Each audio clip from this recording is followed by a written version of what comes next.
You know, I was just thinking about something regarding Black History Month. This is DJ Wolf Live.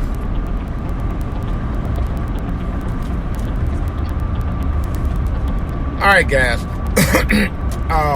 Something just dawned on me. I heard. I was listening to a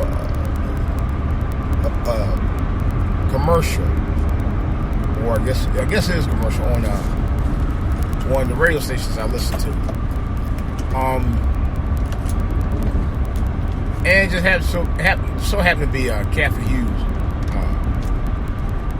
who runs Radio 1, the Radio 1 conglomerate stations from across the country. And she was talking about something on Black History Month that actually marked the 400th anniversary of slavery that occurred last year, matter of fact, 2019. So anyway, it dawned on me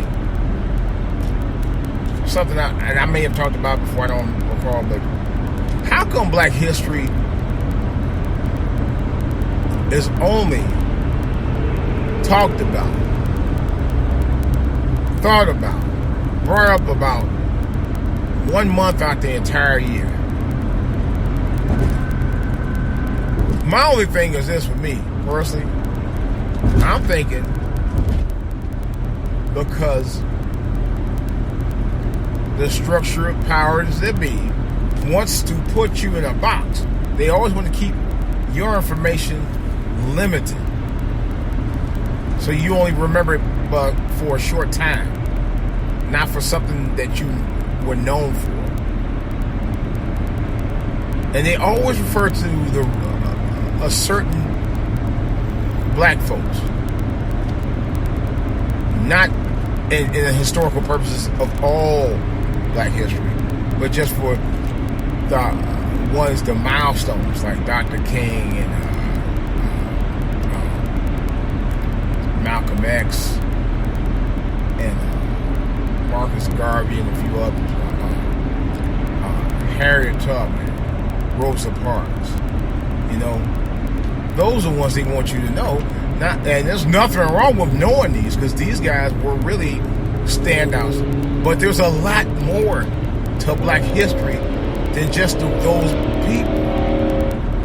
Okay? And I'm saying this because when you really come right down to it, they don't really want you to know your history. They don't. If they did, Black history would be very much a part of American culture on a regular. Not just sometimes, not just maybe once a month. I mean, that entire month of February, 28, 29 days, how many every days we get every 4 years or whatever with that in a month. But every day, okay? Because American history, regular American history, well, I'll just say it, the other American history, you learn about different stuff by the date every day, regardless of whether if it was a President's Day or Veterans Day or Memorial Day. You learn something about something historic every day of the year, you know, especially in a lot of circles. When it comes to Black history, you only learn it for that entire month. They condense it. You know, they don't want you to remember that. And that's a damn shame. Because Black history in this country is American history. And let this be a lesson to everybody who's listening to me. Black history is American history. Alright? It's very much a part of American history. We are as responsible for shaping this country as much as white Americans. And that's a fact. There's nothing that I'm saying right now that's not factual. That is fact. I remember I had a conversation with a guy. I had to go down to Atlanta one time, years ago. And I almost got into it with this white guy. he tried to say that what did he say? Something about he said capitalism. That's what he told me. Made this country great. And I'm like, you think that capitalism alone, you mean rich guys help build this country by themselves? That's basically what he was saying, capitalism. And that's what he was referring. I knew exactly what he was talking about. And you in Atlanta, okay? I'm in Atlanta. I'm already thinking, okay, this is the Mecca of where Dr. Martin Luther King became an icon figure across the world. Okay? This was the very place, the birthplace of civil rights, or one of the main birthplaces of civil rights. The one that was the launching pad. Okay? And also Black Hollywood. Atlanta is Black Hollywood. Black Hollywood, it didn't just start because of Tyler Perry. Black Hollywood built Black Hollywood for 40 plus years. They've been making movies in Atlanta for decades. A lot of people don't know that either. There's another television, movies and TV shows for years. It's nothing new. But I was so pissed off when the guy said capitalism. He didn't include people of color. He included African American. Well, he definitely included African American or people. Well, anyway, he didn't mention. He just said capitalism. Basically, he trying to say the white power structure built this country. We had nothing to do with it. You know, and that's based on what I'm listening to what he's saying, and I was offended by that. I really was. So as I got in his ass, and I said, you know what? I said, you know what made this great country great? People of color. That's exactly, those were my very words. I said, don't you forget it. And I walked out the bar. I was mad. I was mad as hell at this guy, man. White guy. Older white guy. I never forget that. You gonna tell me that capitalism didn't build this country by itself? You gonna try to tell me that capitalism built this country by itself? And the capitalism that built this country was built on the back of slaves anyway. Which is what I told him. He knew what I meant. If it wasn't for slavery, there wouldn't have been no capitalism. And if it wasn't for the capitalism that came off of slavery, America wouldn't have been thriving the way it did because of the backs of people of color through slavery that built capitalism. The capitalism was built off of our backs, of our forefathers and our ancestors, okay, who didn't get paid shit and were treated like dogs. Because I really was going to go into him, but I was trying to be mild about it. But of course, there were two black women, I think, that might have been with him, or kind of like they saw what was going on, and they didn't say a fucking word. They just kept it to themselves. Didn't say nothing. Didn't say a damn word the whole time. Like, I don't really get mixed with y'all, because y'all in the fight, y'all. It wasn't really fine. I didn't like what he said. I knew what he was talking about. You know.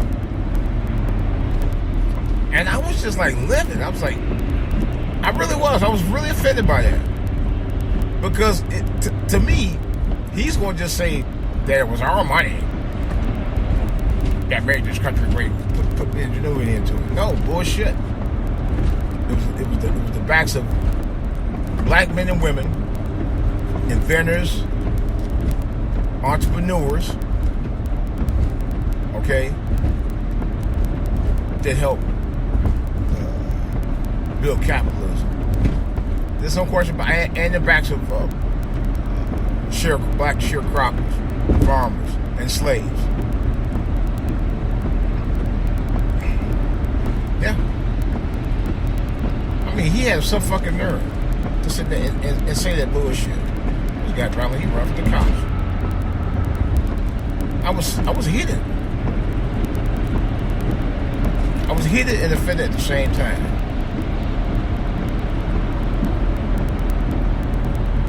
You know, and I felt it was just an unfair statement that he made. Because he to me, he acted like no one else had anything to do with it. But the capitalism that came off the backs of poor people is what built this country. And he was extremely slighted by making that false narrative. You know, and this in essence is why our history is only talked about less than 30 days out of the entire year, and publicized publicly less than 30 days out of the year, because they don't really want you to know about it. They don't really want to talk about it. They really don't want it to even be exposed, because they exposed a lot of stuff that went on during history in this country, particularly when African Americans being involved. It would open up the minds of people everywhere to know that we were the ones, or our ancestors were the ones that were in the forefront of building this country. But they don't want nobody to hear that. You know? We're the ones that invented modern music. Believe it or not. My school teacher was the daughter-in-law of Garrett Morgan, my 5th grade school teacher. True story.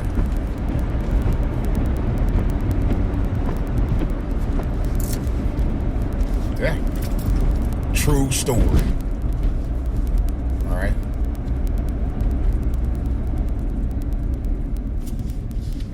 And it's just a lot of things you don't know about. And he was the inventor of the stoplight and the gas mask. He don't get credit for that, and he should. Garrett Morgan. All right.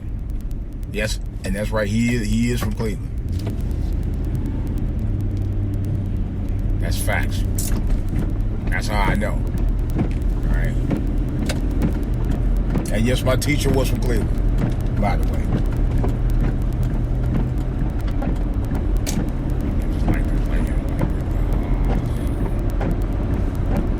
But it's just, you know, I don't understand it, man. I'm just, oh man, I missed the damn turn. I'll tell you I didn't miss a turn. I was supposed to be going to pick up some Mediterranean food from my old lady, man. That food was good, man. That's what I was talking about the other day, but I'll get back to that in a minute on another podcast. But to make a long story short, guys, we have to be the ones to make sure that our kids and our children's children continue to know our history every day, 24/7, 365, every single day. You know, it's our responsibility. You know, don't depend on white people to make that their responsibility to teach your history. We got to start doing it. We need to. We have to. I can't make a damn turn right here.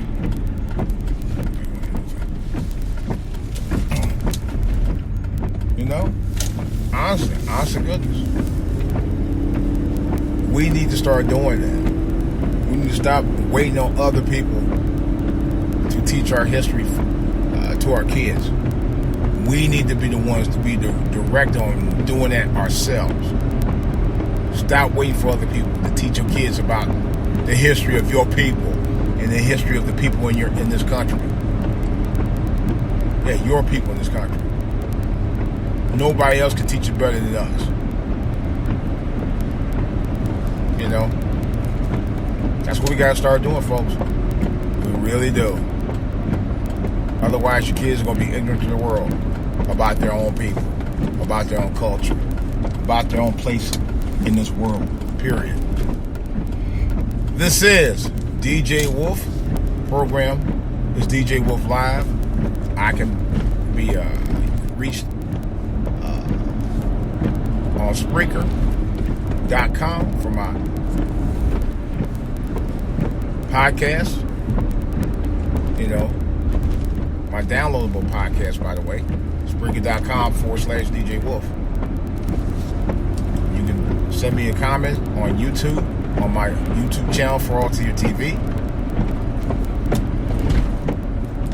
You can also reach me out on Twitter, DJ Wolf, and For All To Hear. And you can send me an email personally, DJWolfLive at AOL.com. That's DJWolfLive at AOL.com. All right, guys, that's all I got right now in the back burner. Remember what I said, guys. You know, Black history is American history, and it's our history every day, 365. No more than just February. It's 365, just like everything in American history. Our history is American history, okay, in terms of Black history in this country. It's DJ Wolf. I'm out.